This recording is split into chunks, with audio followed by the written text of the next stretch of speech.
I'm a young man, 64 years old.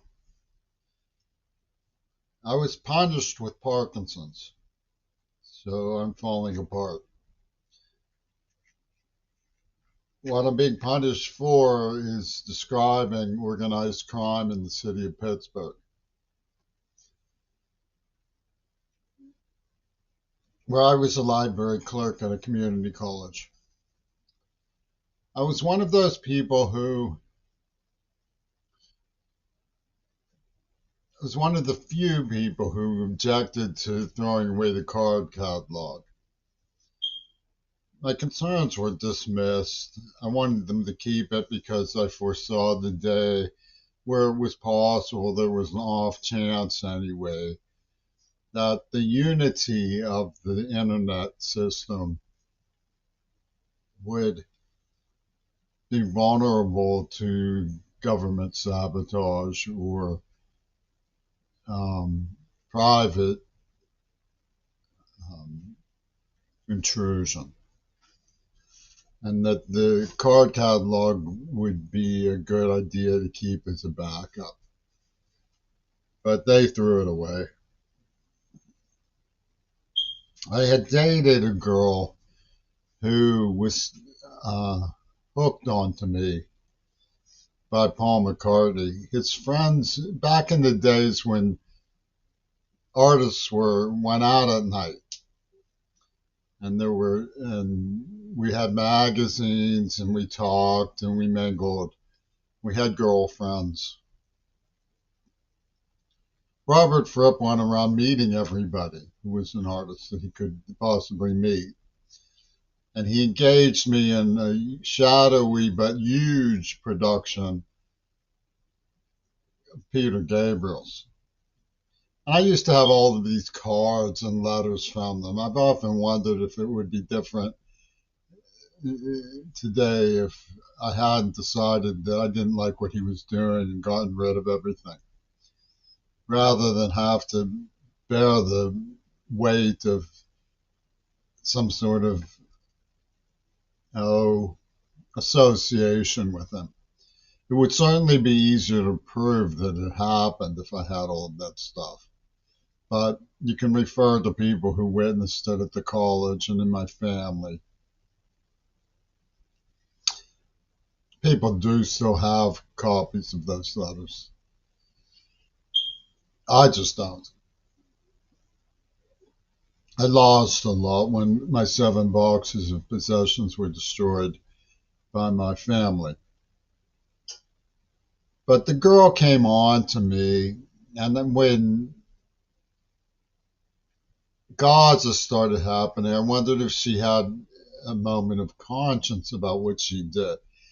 See, Paul McCartney wanted to black out. This production of his.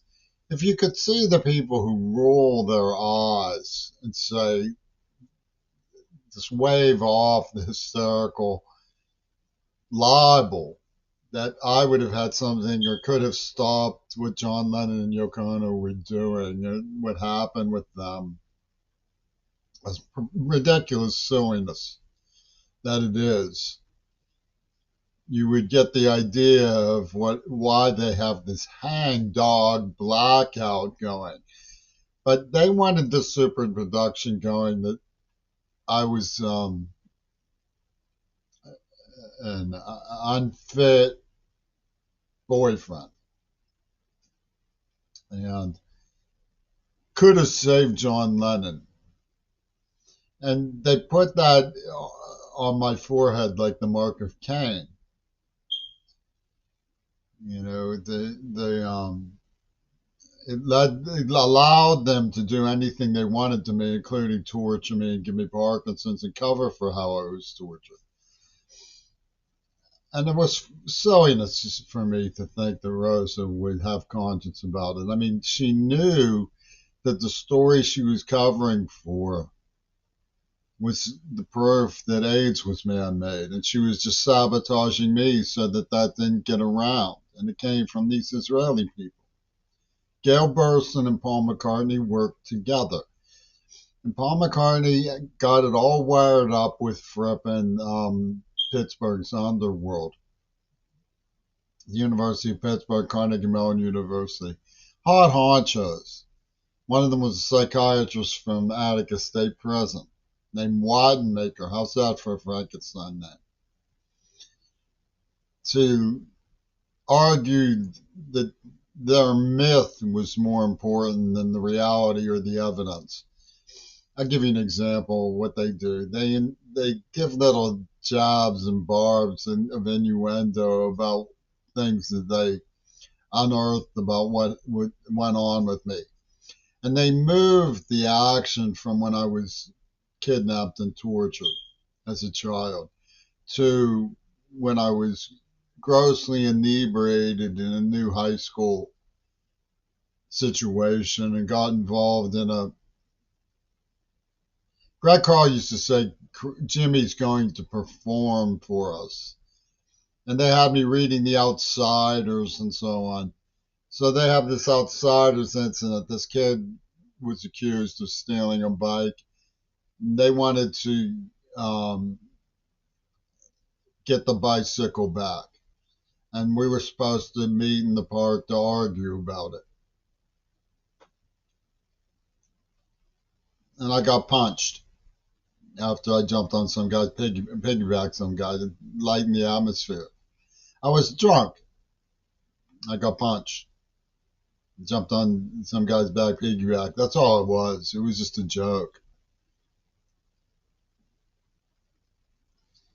And Paul McCartney transforms this into a scheme to transform the human race by injecting the blood with semen.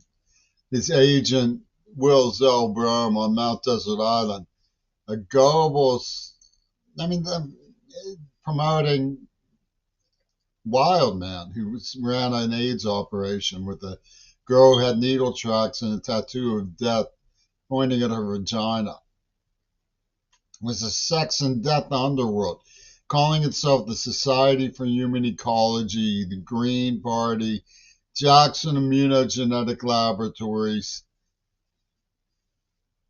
And he gets away with it.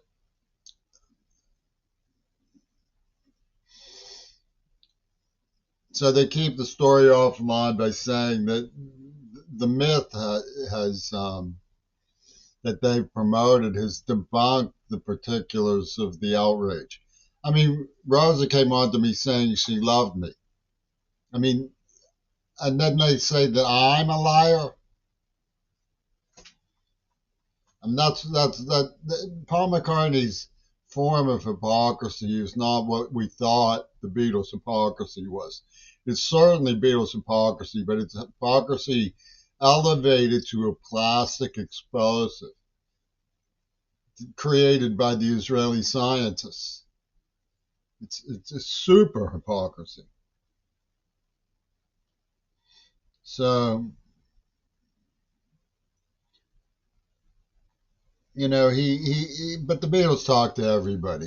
He gets Putin in on the despicable things that I was subject to as a child and turns them into carnal knowledge about what goes on at Climax One strip joints.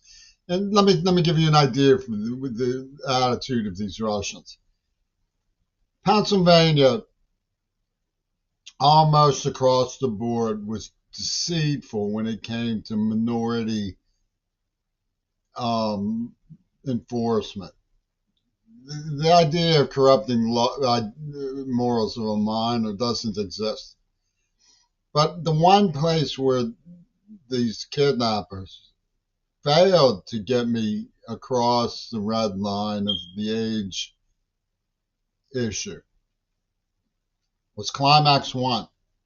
Okay, the strip joint wouldn't let me in. I didn't want to go in, but the adults wanted to take me in. So I sat all night out in the waiting out in the lobby, comatose from fright.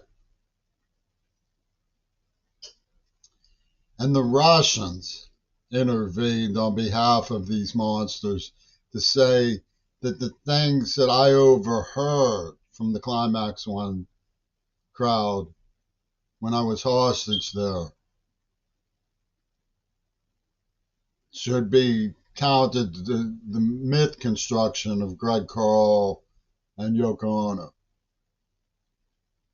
In other words, they bypassed the one place that observed Pennsylvania laws about protecting the morals of a minor. And so you wonder what was back in the USSR about? Was it Oswald, Lee Harvey Oswald? Or was it who was always obviously a namesake for Oswald Mosley, the leader of the British Union of Fascists? Or was it John Lennon, who played a follower of Oswald Mosley in the movie How I Won the War? Well,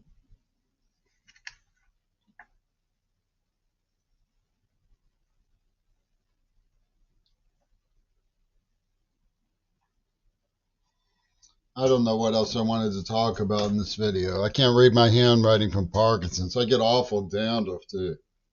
It's really sad. Falling apart this way.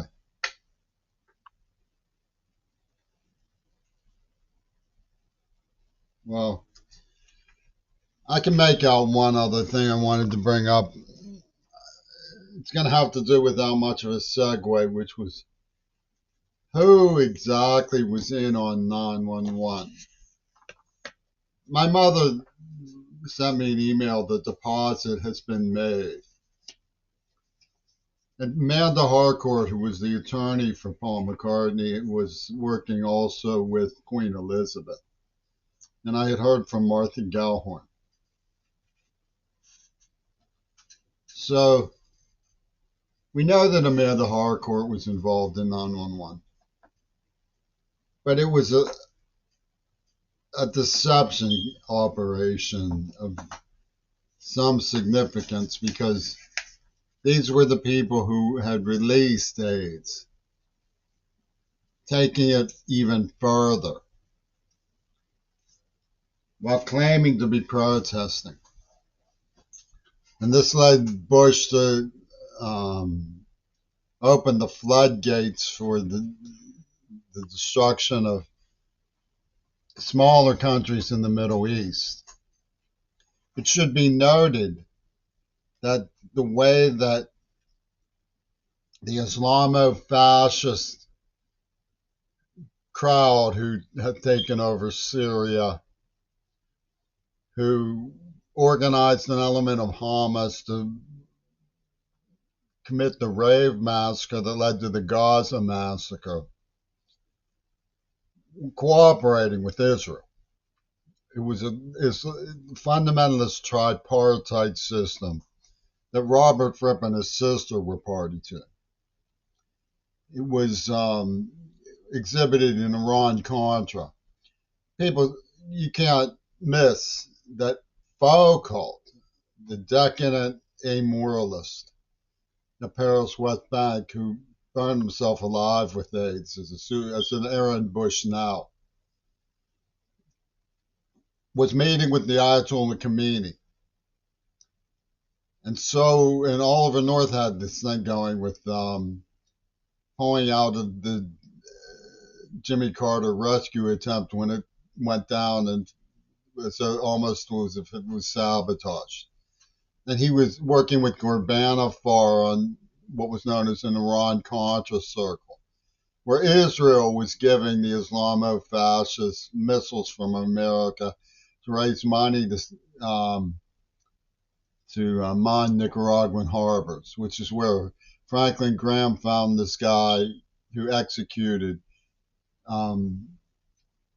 Nicaraguan people for the Contras, that calling himself Hitler and then changing his name to Lazarus because he was back from the dead. He was a chaplain. He had found Jesus. Hitler was back from the dead now in a clerical outfit. And you get these expressions like drink the Kool-Aid from Jonestown. Well, that was the sort of thing that Fripp had going with this guy, Will Zell, on Mount Desert Island, which was How dare you try to get away with not being a so-called suicide bomber in the AIDS attack? And this came very directly from the mind of George Bush, whose forces kidnapped and tortured me at the University of Pittsburgh. My father was on the same ship, was on the CVL-30. Now whether my father knew about it, he used to say, let's not say we did, which is obviously a parallel in the case of John Lennon's Houdini, of which I have found all sorts of evidence. They get this idea that a child who was someone got very, very drunk, playing piggyback on some kid who had to lighten the atmosphere in a park scene that was rigged for violence, which is what happened. So it magically transforms into this idea that he is to blame for John Lennon's murder. Magically transforms into this whole cock and bull story. It must be covering for something, right? And it's covering for this dude who was involved in the AIDS attack. And how dare you not Aaron Bushnell? You owe your spirit to John Lennon. Yoko Ono actually, in unrivaled gall, left a script about it in my house with things like Ono Fang looming in it. That's a revenge attack from World War II. And Hillary Clinton and Bill Clinton used macabre hypnosis. They had everybody in Seattle who would charge me at the checkout for coffee say things, I'm sorry, like they were secretly asking for an apology. And so I actually went on a train all the way, I was having IBS. It was horrifying. To Dakota, and they forced me, the U.S. Navy under these fascists forced Little Boy in Operation Little Girl, which all the evidence shows that's what it was about. It was called Operation Little Girl, revenge attack by Adolf Hitler, a wheel that Nosferatu and his gang came up with Reagan. And you can't deny it was Reagan and Bush. All the evidence shows it was them. The Navy stood there while a dignitary from America's Pacific War at Sea victory at sea, was forced through terrible cruelty to apologize to the Axis forces at the Dakota for our victory at sea in the high apology method that Hirohito would demand from his minions before some of them went so far as to commit harikiri. And Gwiener used Japanese tactics. Ichiro was publicly bragging in New York City about burning me alive. They have images with Mac on his collar and stuff. They used a neurological implant. You ever hear those stories where they had the victims of their torture eating their own vomit in concentration camps and stuff because of what the Japanese were capable of in terms of sadism? Well, they recycled torture and Jesse Jackson went along with this because of some hysteria about a one-night stand that was obviously arranged so that the pimps at Jeffin could say Obama got the symbol of life when they conquered Midori Goto and Two Virgins Pussy Bowl. That's just what they did. Oliver Stone and the United Artists for Lenin pulled this inner sanctum waltz. Now, if the Democrats like Joe Waltz, whatever his name was, that dude who ran with